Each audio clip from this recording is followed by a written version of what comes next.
Thomas Jock and founder of TypeThursday. I want to thank you for your interest in presenting at TypeThursday. So, you want to present, and that's super exciting. And your local chapter can't wait to have you present your project at their event.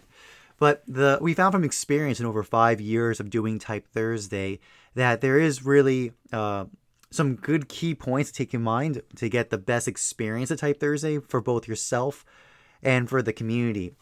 So this document that you're happy to check out, that will be shared with you, I'm going to go over with you, is how to get the best experience when sharing your work. So we're going to start with the limitations and goals for the event.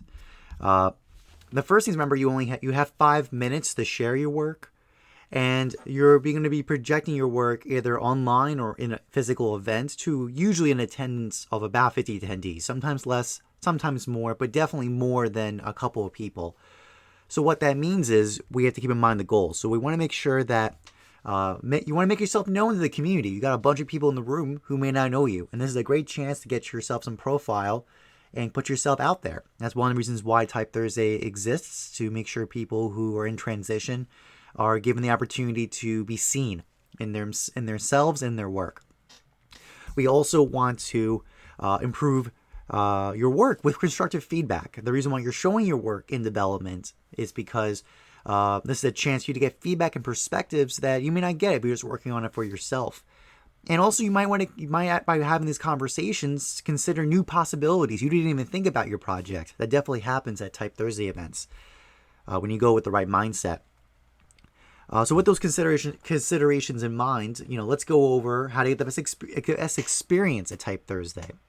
The first part is you're going to be with a dialogue lead, and the purpose is to have a conversation with them. I know it might be your kind of instinct is to talk to the audience, talk to the dialogue lead.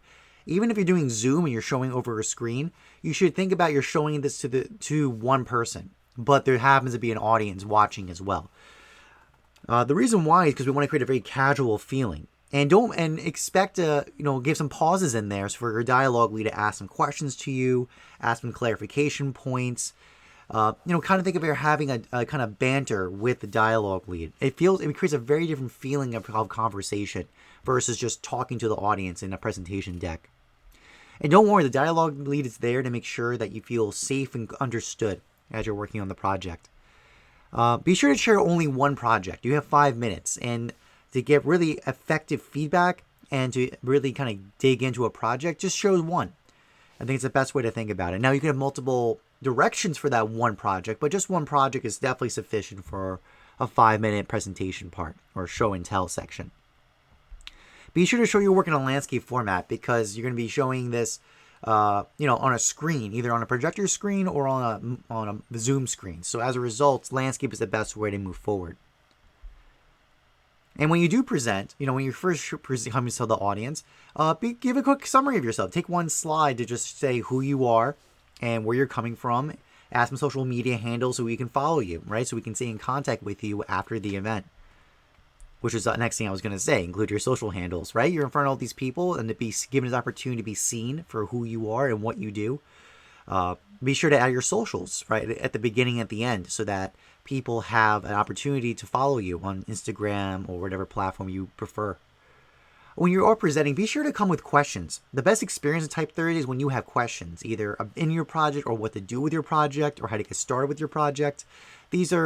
Questions are a great way to move forward, to have a really useful engagement. This is not a show and tell. And there's nothing wrong with show and tells, but that's not really the purpose of TypeThursday. There's other platforms that are more useful for those kinds of projects.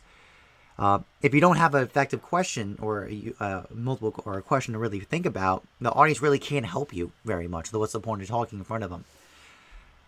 I would recommend starting with very simple questions or simple scope and then zooming out. That's a good way to think about it. Or sometimes the reverse does work too. It depends on the context. But either usually start from big to small or small to big.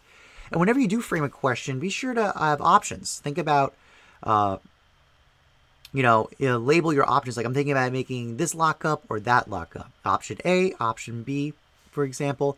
This gives people a very easy way to say, okay, this one I like better or works better based on what you're trying to do.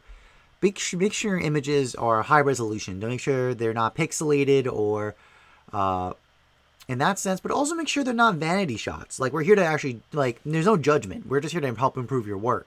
So you don't need to do really crazy artistic promo shots that, like, this is finished product. There's no need for that. We're here to help you improve the work, not necessarily worry about the presentation of it at this juncture. And make sure there's like a significant difference between your examples, like a reasonable amount. Like, we need to be able to know, okay, this difference versus this difference in your options. We have all these great resources of examples I highly encourage you to check out. I'll go over how these main ideas got applied on these example projects from various friends of TypeThursday on typeface design, lettering, typography, and branding. These are not necessarily exclusive, the kind of work we welcome at TypeThursday, but this is to give you a broad guideline that we are looking for different kinds of projects related to letter forms, rather the most particular or the most general. So this is meant to give you that idea. Okay, so thank you for your time and watching this video. I look forward to seeing your projects at TypeThursday. All right, and I look forward to the next videos in this series. We're going to dig in deeper with these particular projects, these 4 assignments, and how these guidelines got applied. Okay, talk to you soon.